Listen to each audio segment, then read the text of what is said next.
For today's video is gagawa tayo ng hinyo sa ating video. So ito, tingnan natin tara guys. So ayan, gagawa tayo dito ng numero sa taas. Paano natin nga ba masasagutan or sagutin? So ito na siya. 500, wala na akong inka, 32 times 3. Yan. So bakit nga ba 532 times 3? Kasi nga, yun ang katanungan. So ano nga ba ang silbi nito? Mamaya natin yan sagutin.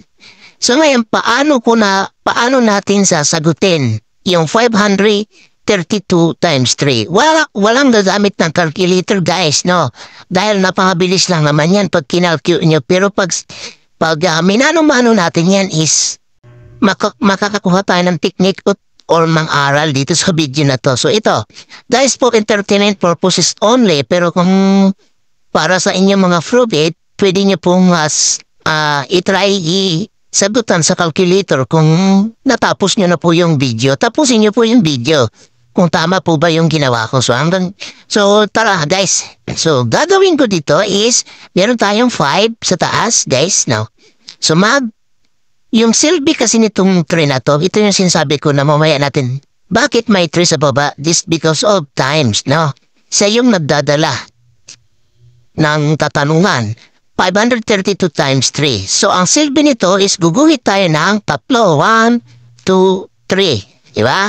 So, and dahil 5 doon sa taas, guguhit tayo ng 5. 1, 2, 3, 4, 5. Okay?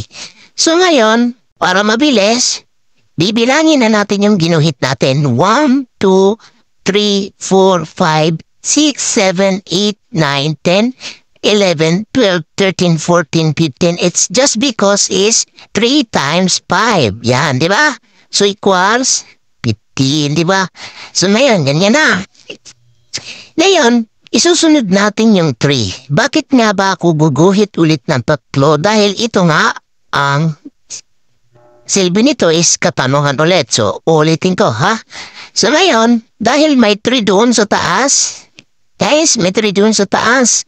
So, ayan, ang ginawa ko ay, nagguhit ulit ako ng 3. So, guguhit ulit tayo ng another. 1, 2, 3. Alright? So, bibilang na tayo ngayon. Diba? Mabilis lang ito mga idol. Huwag kayong maguluhan.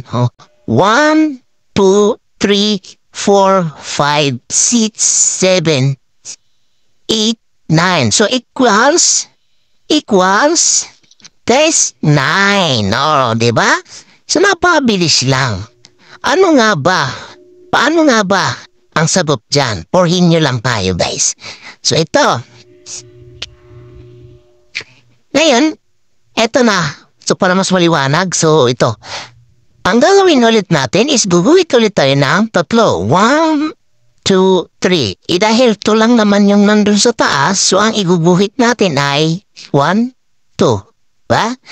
So ngayon, bibilangin natin siya. 1, 2, 3, 4, 5, 6. Yes, ang equals po ay 6. So makikita nyo, ang mga nagawa nating counting is 15, 9, 6. So ang sagot po dito ay, dito na ito sa sagot. Dito na tayo sa sagot, guys.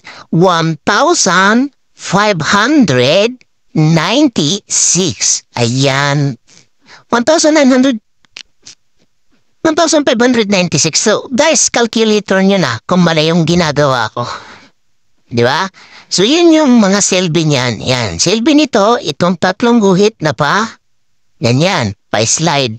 So, yung patayo naman is ito yung mga nasa taas. Ganyan ang gawin nyo. Sana may natutunan tayo sa aking paghihinyo ngayong araw. Charot.